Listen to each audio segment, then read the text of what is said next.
ने नामांकन किया और आज सुनने में आ रहा है कि आपका पर्चा खारिज हो गया। क्या कारण मान रहे हैं, क्या पूरा घटनाक्रम? कारण देखिए बहुत सारे हैं और लोगों को समझ में भी आ गए हैं कारण।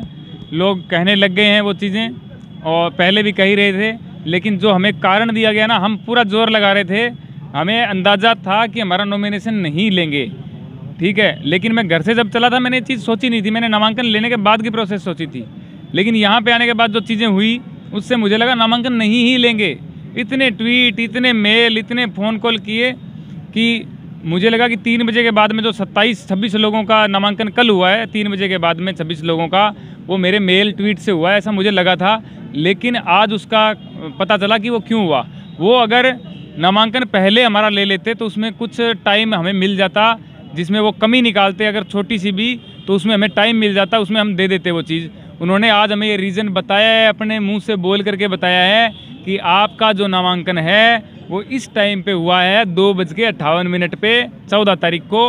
हमने आप में जो कमियां निकाली है उसके लिए आपके पास डॉक्यूमेंट देने का टाइम नहीं है, तो वो आपकी गलती है, हमारी डीएम की गलती नहीं है। मैंने कहा सर आपने 5 बजे नॉमिनेशन लिया है, 2:58 पे नहीं लिया है। तो उन्होंने कहा तो फिर क्या हो गया, 5 बजे लिया तो आपके लिए लिया है नॉमिनेशन, तो वो भी नहीं लेना था। मैंने कहा सर वो लेना था, लेकिन आपने टाइम क्या लिखा है 11:59 PM 14 तारीख, तब तक जमा करा सकते हो। इसलिए हम रात को ही डॉक्यूमेंट तैयार करके 10:15 बजे के लगभग यहाँ पे आए थे। और यहाँ पे आने के बाद में वेट किया, डीएम सर आए। डीएम सर आते ही बात सुनी नहीं, उन्होंने बोला भगाओ इनको, यहाँ पे पिकनिक मनाने आए हैं, ये तेरी नौकरी चली जाएगी, पुलिस वालों को बोला है, और हमें भगाया गया है। फिर हमें लगा कि हम रात को तो नहीं, टाइम गलत लिख दिया होगा, सुबह पहुँचते हैं। सुबह आए, यहाँ पे कोई नहीं 11 बजे एक्सेप्ट कर रहा, कुछ भी नहीं चीज़ें। फिर लाइन में लगे हैं सब लोग, सब प्रत्याशी जो कल थे वो लाइन में लगे हैं। बारी नहीं आई है 3 बजे तक, बारी नहीं आई। फिर 3 बजे बाद धीरे धीरे एक एक करके सबको अंदर लिया है और सबको बोला है कि आपने शपथ नहीं ली, आपके अंदर ये कमी है, वो कमी। डॉक्यूमेंट पेश कर रहे हैं, आज सारे लोग डॉक्यूमेंट पेश कर रहे हैं कि सर 24 घंटे भी नहीं हुए, हम दे रहे हैं डॉक्यूमेंट। कहते हैं आपके पास टाइम ही नहीं है। बताया गया आपके नामांकन पत्र का खारिज होने का शपथ नहीं ली सर, शपथ नहीं ली ये कारण बताया। जबकि मैंने देखा बाद में, क्योंकि मोदी जी जब शपथ ले रहे थे हम तो यहाँ पे लाइनों में लगे हुए थे, तो मैंने बाद में देखा कि मोदी जी को शपथ सर दिला रहे हैं। और ये शपथ दिलाने का काम जो होता है वो उनका होता है। मैं पहली बार चुनाव लड़ रहा हूँ। अगर मैं ये बोल दूँ कि मैं चुनाव लड़ूंगा, लड़ना चाहता हूँ, तो भी चुनाव आयोग मुझे लड़ाए, ऐसा नियम है।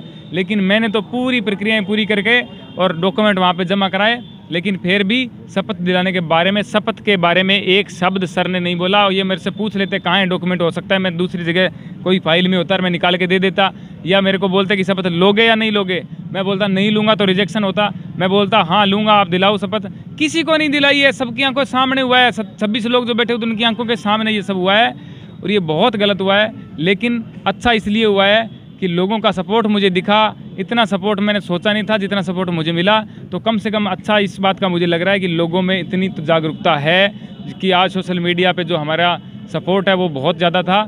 और दुख इस बात का है कि जो चीज़ हमें लगी थी कि ये हो रही है वो वाकई में सच है, और वो 15 दिन पहले ही सामने आ गया।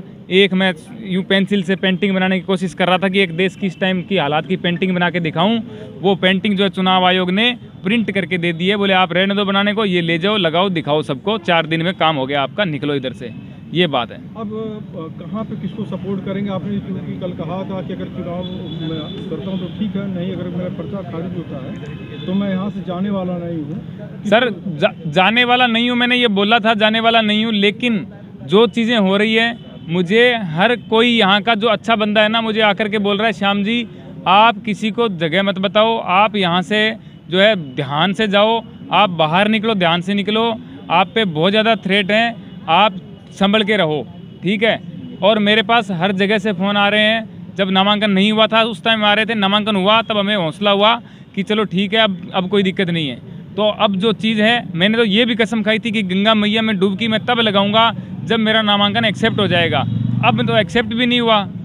लेकिन अब ये थोड़ी है कि माँ से नाराज़गी कब तक हो सकती है सर, माँ है गंगा मैया तो, और बेटे तो हम भी गोद लिए हुए हैं ही।